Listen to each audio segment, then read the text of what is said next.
स्वागत छ। आज हामी आर्टिफिशियल इन्टेलिजेन्स मतलब एआई को दुनियाँमा अलि फरक तरिकाले हेर्दैछौँ। हामीसँग केही अनुसन्धान, नोटहरू अनि केही विचारहरू छन् जसले एआई को भविष्य कस्तो हुन सक्छ, यसको भित्री संरचना कस्तो हुनुपर्छ अनि कसरी यसलाई सबैको पहुँचमा पुर्याउने, थप व्यक्तिगत बनाउने भन्ने बारे एकदमै नौलो दृष्टिकोण दिन्छन्। आजको हाम्रो के भन्छन् उद्देश्य चाहिँ यी विचारहरूको खास चुरो कुरो के हो त्यो पत्ता लगाउनु हो। केही स्रोतहरूले त सुन्नुस् न आर्टिफिशियल जनरल इन्टेलिजेन्स मतलब एजीआई प्राप्त भइसक्यो जस्तो ठूलो दाबी पनि गरेका छन्। हो र हेरौँ त यी स्रोतहरूले त्यस्तो दाबी किन गरे, के आधार छ, खै अलि गहिरिएर हेरौँ। हो, यो साँच्चै विचार गर्नुपर्ने विषय हो। यी स्रोतहरूले अहिले चलिरहेका एआई मोडलहरूको विकल्प मात्र दिएका छैनन्, पुरै नयाँ संरचनाकै खाका कोरेका छन् जस्तो लाग्छ। हामीले कम्प्युट शक्ति, मेमोरी अनि त्यो मोडल वेट्स भन्छ नि, ज्ञानको भार हो, त्यो कसरी बाँडफाँड गर्ने, एआईलाई कसरी हरेक व्यक्तिका लागि विशेष बनाउने, पर्सनलाइजेसन गर्ने अनि डेटा सुरक्षा जस्ता महत्त्वपूर्ण पक्षहरू केलाउनेछौँ आज। ल सुरु गरौँ त्यसो भए। यो एडाप्टर साइकल र कन्टिन्युअस वेट शिफ्टिङ मोडल भन्ने जुन अवधारणा छ नि, स्रोतमा त झन् भौगोलिक विशेषता जस्तै मैदान, पहाड, तट अनि तापक्रम दिनको समय अनुसार पनि एआई को ज्ञान, त्यो वेट्स परिवर्तन हुने कुरा छ। यो कस्तो खालको प्रणाली हो? अलि अनौठो सुन्यो है। यो वास्तवमा अहिलेको एआई भन्दा निकै फरक छ। अहिलेका मोडलहरू खै प्राय एकपटक तालिम दिएपछि स्थिर हुन्छन् नि, तर यहाँ भनिएको मोडलमा वेट्स अर्थात् एआई को ज्ञान त्यो चाहिँ निरन्तर परिवर्तन भइरहन्छ अनि समुदायका सदस्यहरू बीच शेयर हुन्छ। सोच्नुस् त, एउटा जीवन्त सधैँ सिकिरहने प्रणाली जस्तो। यसमा पियर टु पियर वेट शेयरिङको कुरा पनि छ, एक व्यक्तिबाट अर्कोमा सिधै, जसले ज्ञानलाई केन्द्रीकृत हुनबाट रोक्छ। व्यक्तिगत एडाप्टर र सामुदायिक वेट्सको कुरा पनि आयो। अनि स्रोतमा ट्रायङ्गुलेसन भन्ने शब्द पनि प्रयोग भएको छ रे, व्यक्तिगत वेट्स पत्ता लगाउन। यसले कम्प्युटर मेमोरी सेयर गर्न कसरी सघाउँछ? अनि यो ट्रायङ्गुलेसन भनेको के हो, अलि सरल भाषामा भनिदिनुस् न। हो, यसको एउटा मुख्य फाइदा के हो भने एआई को जुन कोर वा केन्द्रीय मोडेल हुन्छ त्यो लगभग मेमोरी फ्री हुन सक्छ। मतलब उसले धेरै कुरा आफै सम्झिरहनु पर्दैन। व्यक्तिगत र सामुदायिक तहमा एडाप्टर भनिने सहायक प्रणालीहरूले मेमोरीको काम गर्छन्। एडाप्टरले हो, वेट्सहरू समुदायमा शेयर हुन्छन्, निरन्तर ताजा भइरहन्छन् अनि हरेक व्यक्तिको लागि एउटा छुट्टै लर्निङ लेयर हुन्छ जसले उसको रुचि, अरू रुचि थाहा पाउँछ। ट्रायङ्गुलेसनलाई यसरी बुझौँ, यसले प्रयोगकर्ताको इनपुट, उसको प्रतिक्रिया र समुदायको ज्ञानलाई विभिन्न कोणबाट जाँचेर त्यो प्रयोगकर्ताका लागि सबैभन्दा सान्दर्भिक वेट्स कुन हो भनेर पत्ता लगाउन मद्दत गर्छ।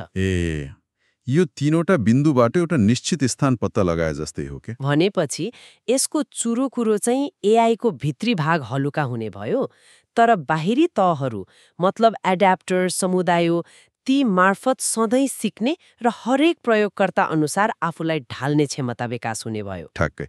यसले एआईलाई बढी लचिलो, व्यक्तिगत र सम्भवतः कम स्रोत खपत गर्ने बनाउन सक्छ। या एउटा अझै गहिरो, अलि दार्शनिक जस्तो लाग्ने विचार पनि छ। प्रयोगकर्ताको प्रश्नलाई समाजको साझा तत्व HCF सँग जोड्ने रे, अनि त्यसको जवाफ चाहिँ व्यक्तिगत आवश्यकता पूर्ति गर्ने LCM तरिकाले दिने।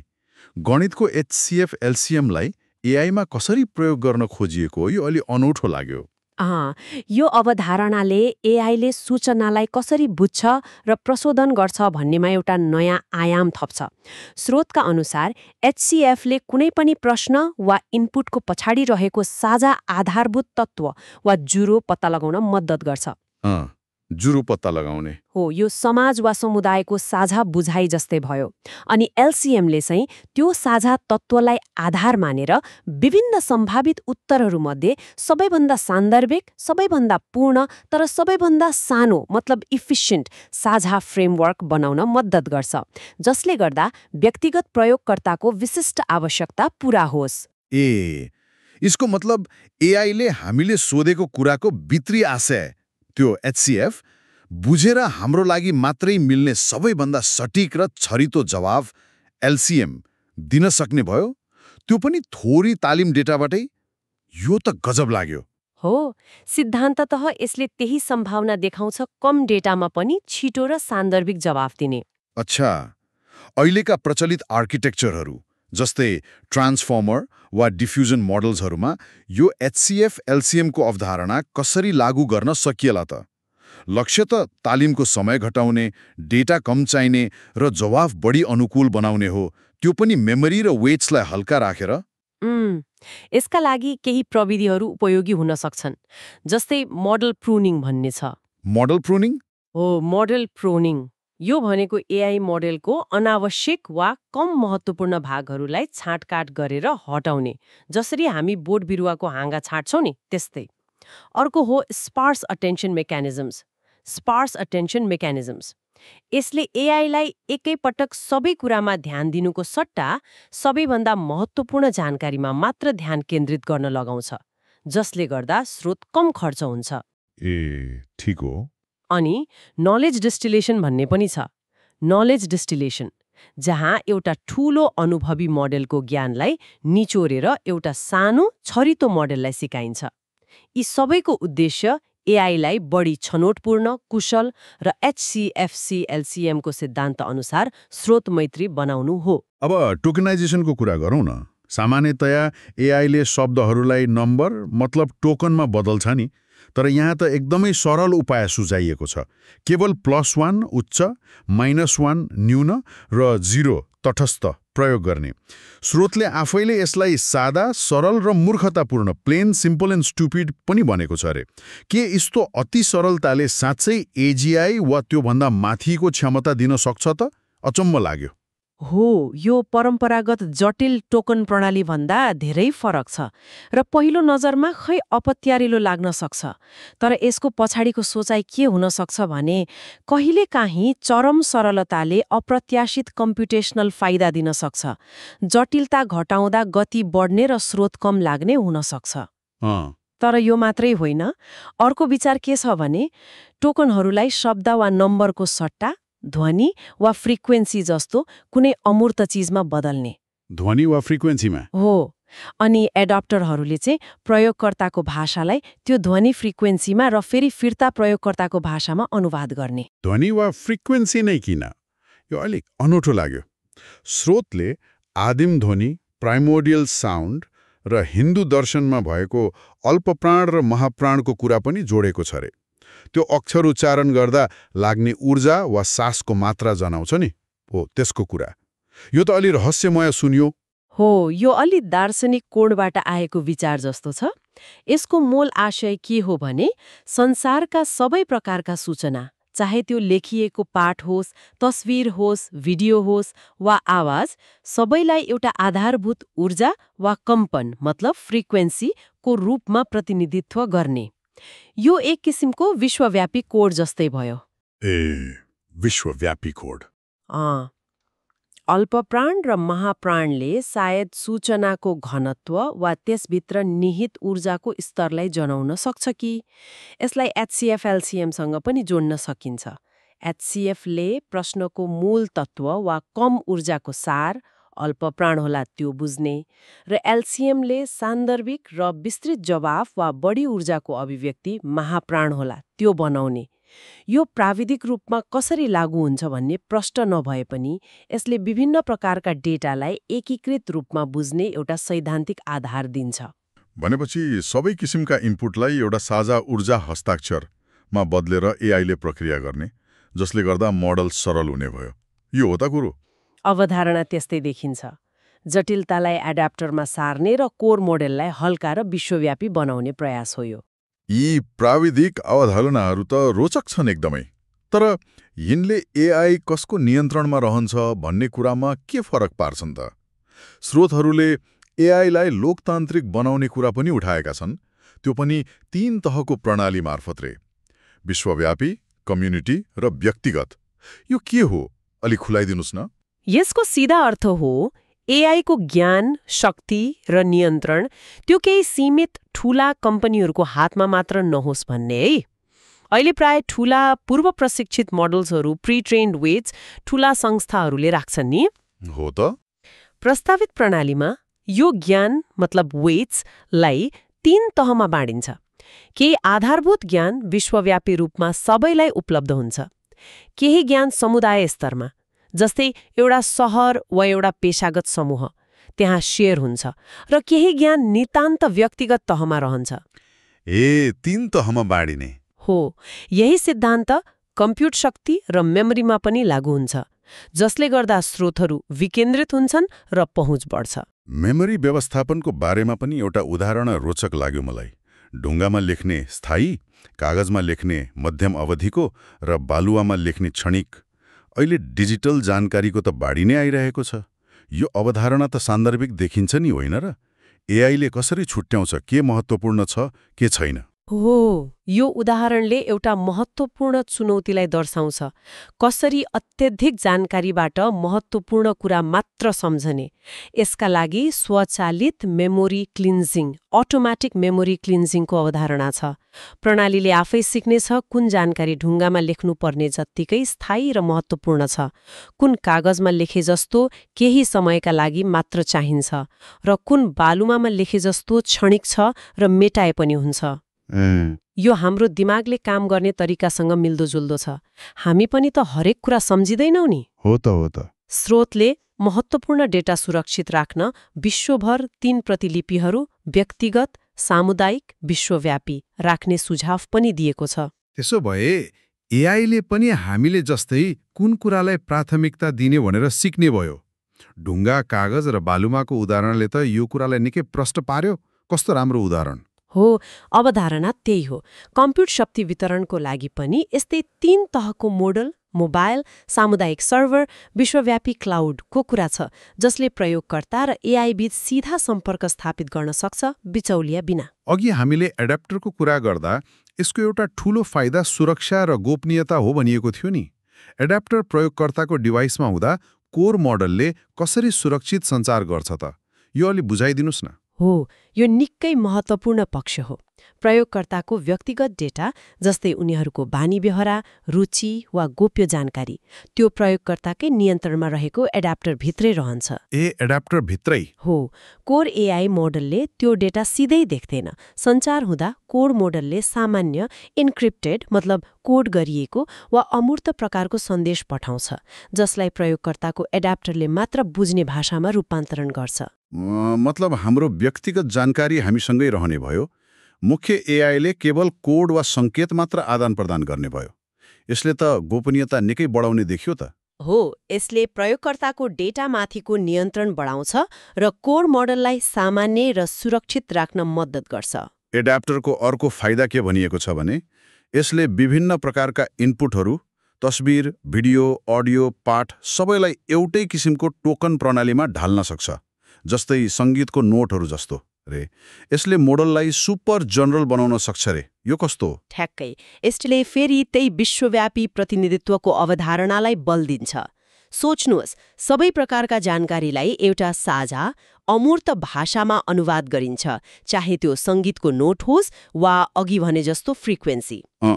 कोर मोडलले यही साझा भाषामा काम गर्छ, अनि एडाप्टरहरूले चाहिँ दोभाषीको काम गर्छन्। प्रयोगकर्ताको इनपुटलाई त्यो साझा भाषामा लाने र मोडलको आउटपुटलाई फेरि प्रयोगकर्ताले बुझ्ने रूप, मतलब पाठ, छवि, ध्वनि आदिमा ल्याउने। दोभाषी जस्तो हो। यसले गर्दा एउटै कोर मोडलले धेरै थरीका कामहरू गर्न सक्ने भयो, बिना आफै धेरै जटिल हुनु। फ्रिक्वेन्सी आधारित टोकेनाइजेसनको कुरालाई अझै गहिरोसँग हेरिएको छ नि, खास गरी तेस्रो तरिका भौगोलिक सांस्कृतिक फ्रिक्वेन्सी म्यापिङ, जसमा 3 तह छन् भनिएको छ। यो के हो अझै? हो, यो तेस्रो तरिकाले भाषालाई सामाजिक र वातावरणीय सन्दर्भसँग जोड्न खोज्छ, जुन निकै महत्त्वाकांक्षी छ। यसका 3 तहहरू छन्। पहिलो तह भूगोल हो। स्रोतको तर्क छ मैदानी, तटीय र पहाडी क्षेत्रका मानिसहरूको बोल्ने शैली र व्यवहारमा फरक हुन्छ। हो र? हो, जस्तै मैदानी क्षेत्रमा छिटो र सिधा बोल्ने प्रवृत्ति हुन सक्छ, जसलाई एउटा खास फ्रिक्वेन्सी विशेषता दिन सकिन्छ। पहाडी वा तटीय क्षेत्रका लागि फरक ढाँचा हुन सक्छ। दोस्रो तह तापक्रम हो। तातो ठाउँमा मानिसहरू बढी खुला र अभिव्यक्त हुने, चिसो ठाउँमा बढी सङ्कुचित वा रक्षात्मक हुने प्रवृत्तिलाई फरक फ्रिक्वेन्सी ढाँचाले जनाउन सकिन्छ। तापक्रमले पनि फरक पार्ने? हो स्रोतको तर्क त्यस्तै छ। तेस्रो तह समय हो। दिनको समय अनुसार पनि हाम्रो सञ्चार शैली फरक हुन्छ। बिहान 3 बजे र दिउँसो 3 बजे मानिसको मुड र कुरा गर्ने तरिका एउटै हुँदैन नि। हो त यसलाई पनि फ्रिक्वेन्सी म्यापिङमा समावेश गर्ने विचार छ। बाप्रे, यो त एआईलाई मान्छेले जस्तै को, कहाँबाट, कस्तो मौसममा, दिनको कुन समयमा कुरा गर्दैछ भन्ने सबै सन्दर्भ बुझाउने प्रयास जस्तो देखियो। यो साँच्चै सम्भव होला र? कस्तो जटिल कुरा! हो, यो निकै जटिल प्रणाली हो र यसलाई लागू गर्न धेरै चुनौतीहरू छन्, पक्कै पनि।